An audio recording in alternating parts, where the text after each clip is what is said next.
Assalamualaikum warahmatullahi wabarakatuh. Selamat datang kepada para penonton yang kita kasihi.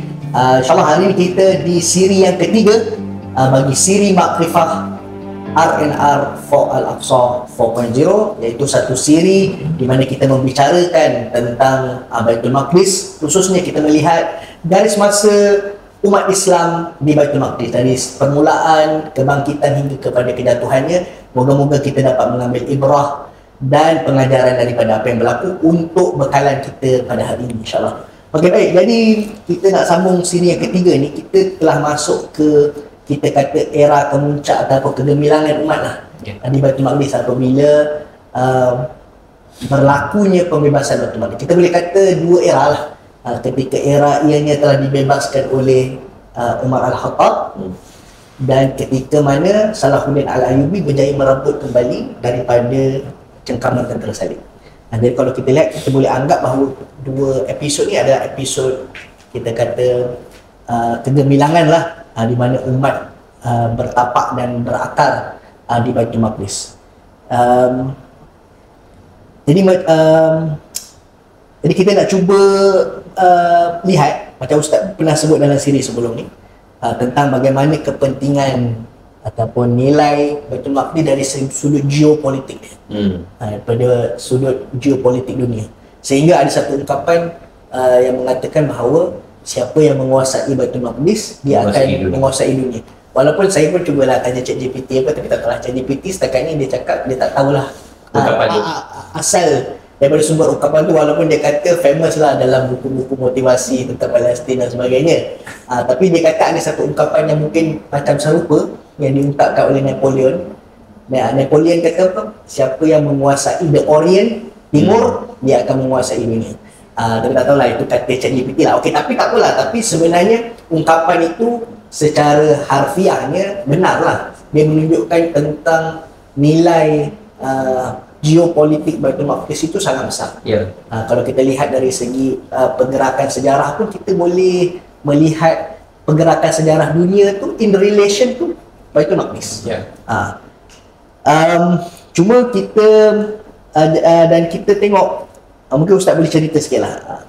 Jadi kalau itulah situasinya, jadi selepas penguasaan umat Islam ke atas Baitul Maqdis, kita lihat memang peta sejarah umat ini berubah. Tapi adakah kemakmuran dan perluasan itu kita boleh beri kredit dengan penguasaan kepada Baitul Maqdis? Macam mana? Apa komen Ustaz? Okay, yang pertama kita nak tahu umat ni okey tak okey adalah kita tengok apa yang ada di Baitul Maqdis. Dia macam kita kata apa? Termometer ataupun barometer lah. Barometer. Jadi contoh, kita tengok kelang kabutnya zaman pemerintahan Sayyidina Ali radhiyallahu anhu. Tahun pertama dia memerintah perang Jamal, tahun kedua dia memerintah perang Siffin, tahun ketiga dia memerintah perang Nahrawain. Seolah-olah macam lemah kan dengan perang sesama Islam ni. Tapi bila kita tengok apa berlaku di Baitul Maqdis, musuh tak sempat masuk pun dalam celah-celah konflik yang berlaku itu. Ini menunjukkan bahawa kesatuan umat itu masih kuat. Cuma dia ada pergolakan politik dengan tujuan-tujuan yang murni. Tapi secara keseluruhannya umat tu masih utuh. Umat tu masih kukuh dan tak boleh menerobos masuk pun ke dalam benteng umat. Jadi walaupun kita membaca sejarah Sayyidina Ali ni dalam zaman dia tu zaman yang sangat kucak-kacir seolah-olahnya lah. Selalunya kalau ada konflik ni mesti kuasa luar dia ambil kesempatan Tapi kuasa luar tak boleh tembus. Sedangkan telah berlaku perebutan kita dengan Rom, dengan Parsi. Sebelum itu telah berlaku. Dan Rom pun masih menyimpan dendam. Tetapi zaman Sayyidina Ali itu dilihat kuat apabila masih lagi ada kesepakatan antara Ali dengan Muawiyah dalam isu menghadapi musuh. Ada orang mari menawarkan kepada Muawiyah untuk menggunakan kekuatan mereka untuk melawan Ali. Tetapi Muawiyah tolak. Ini menunjukkan bahawa kekuatan ummah itu tidak longgar. Cuma ada sedikit pergolakan politik sahaja. Yang itu yang pertama. Yang kedua, kita tengok pada zaman Umawi juga berlaku perebutan kuasa antara Umawi dengan Abbasi ni. Sehingga berlaku penangkapan, cerita kezaliman Hajjaj bin Yusuf As-Saqafi dan sebagainya. Berlaku dalam zaman Umawi ni. Yang akhirnya Abbasi mengambil alih kerana pergelutan yang panjang. Dan ini seolah-olah mewarisi perseteruan antara Muawiyah dengan Ali. Tetapi apa yang kita lihat, tetap juga Baitul Maqdis ini makmur dalam pemerintahan Umayyah. Bahkan Syam, paling zaman emas Syam ini adalah zaman Umayyah. Sehingga kalau kita tengok Baitul Maqdis ini terbina dengan kubah emas yang kemudian ditukar kepada emas salut seperti hari ini. Jadi pada asalnya zaman Umayyah itu dia adalah bina kubah itu memang daripada kepingan-kepingan emas, kubah Sakhra itu. Dan ini menunjukkan kemakmuran itu dilimpahkan di Baitul Maqdis. Dan kita melihat zaman Umayyah ini agak panjang, beratus tahun. Kemudian datang zaman Abbasi yang lebih panjang.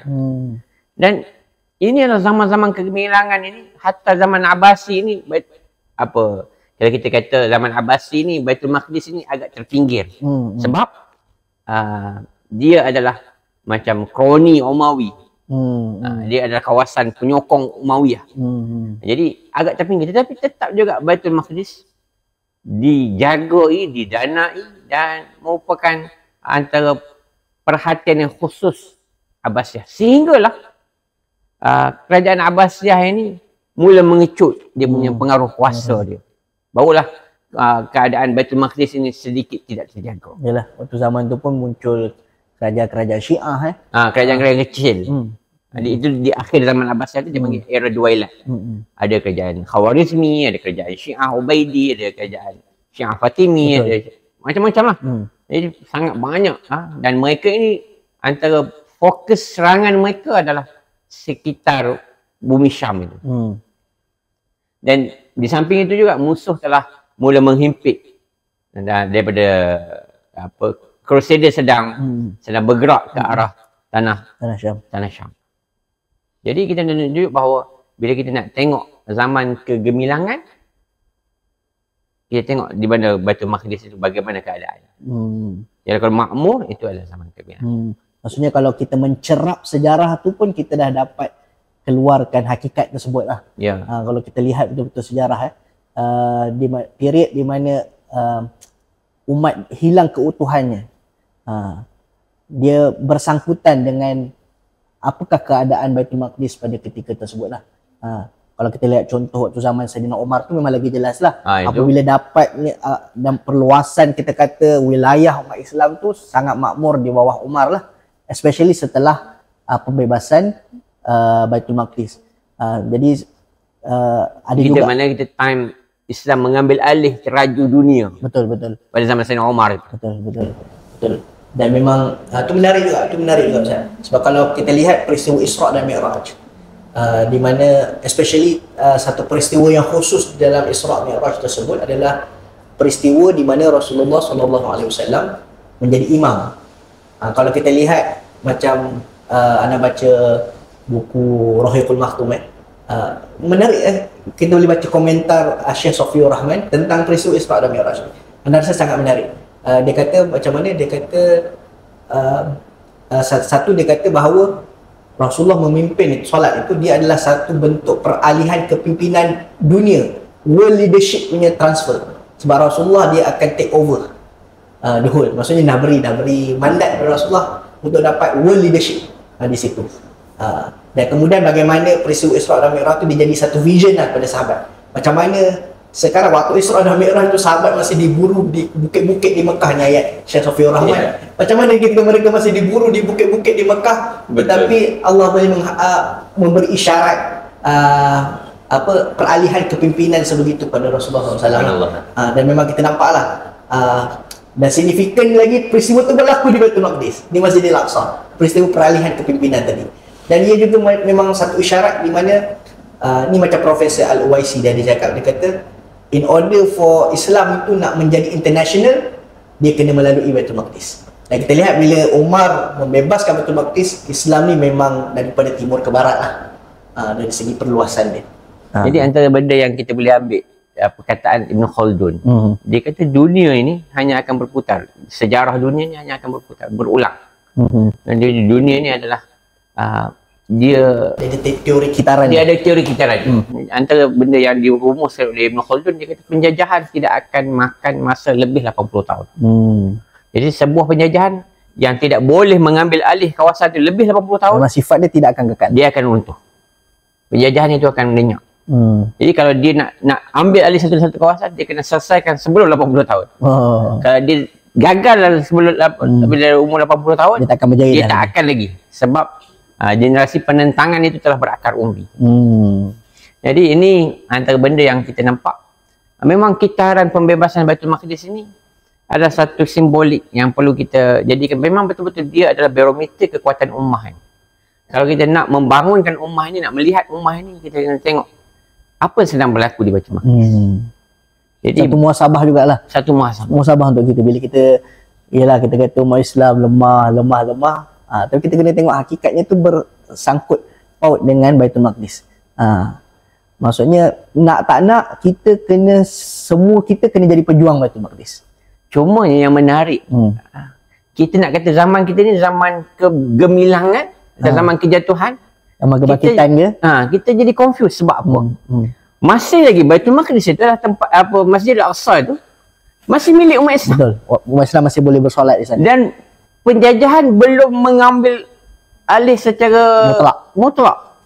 Bahkan Baitul Maqdis ini mereka hanya berjaya menceroboh beberapa ketika dan semakin banyaklah kuasa pencerobohan mereka itu. Dan hakikat tu juga yang mengelirukan sebagian umat Islam. Dia kata kalau boleh ziarah kan, kata tak dijajah pun, kita solat okey je kan. Itu cerita lain Ustaz. Tapi itu menyebutkan bahawa kita memang duduk di antara ada kekuatan di satu sudut dan ada kelemahan di satu sudut. Jadi kalau kita tengok dari segi antara pernyataan Al-Qaradawi yang menarik, dia kata umat Islam ni tidak pernah kalah. Tetapi kita tidak menguasai. Jadi kita tidak pernah dikalahkan. Sejak kita menang, kita tidak dikalahkan lagi. Jadi umat ni sentiasa merebak, mengembang. Dakwah Islamnya tidak tersekat. Tetapi dari segi penguasaan tidak berlaku. Jadi kita nak kena kembali menguasai. Menarik sudut pandang tersebut. Okay Ustaz. Okey, jadi mungkin sebagai penutup siri ni lah. Kalau kita lihat juga, kita bicara tentang kemakmuran tadi di Baitul Maqdis. Dan ada juga orang yang mungkin tertanya-tanya, contohnya kalau Islam memerintah, apa modelnya? Nanti dia kata umat Islam masuk, dia bunuh semua orang-orang kafir ni semua. Kau tak boleh dah ni. Jadi macam mana? Tapi kalau kita lihat model pemerintahan atau kemakmuran Baitul Maqdis waktu zaman Abu Bakar dan sahabat, dan seterusnya setelah Salahuddin sendiri, model dia ternyata satu model yang sangat unik lah.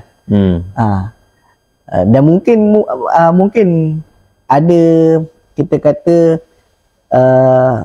sebahagian daripada model itu boleh menjadi satu model kalau kita bayangkan pembebasan Baitul Maqdis di hadapan nanti. Apa yang so how do we govern model dia? Macam mana?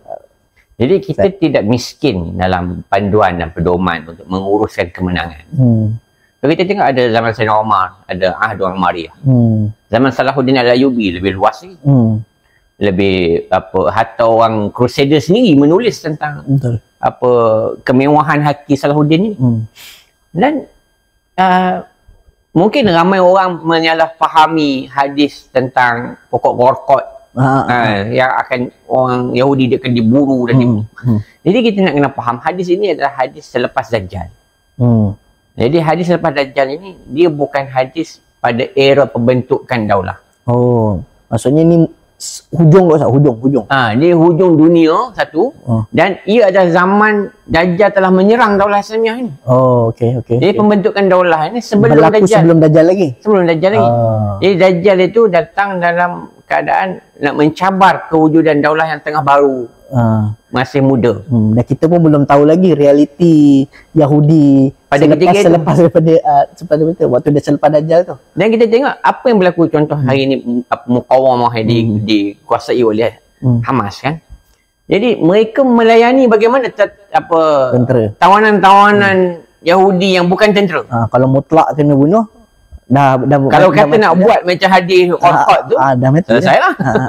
Tetapi kenapa tawanan itu makan apa yang mereka makan? Bahkan anjing tawanan itu pun masih sihat seperti mana tuan-tuan dia. pada peringkat awal sebelum operasi sekarang ni. Jadi ini menunjukkan bahawa masih lagi mereka itu akan digelar sebagai zimmi dan kaedah-kaedah zimmi itu berlaku.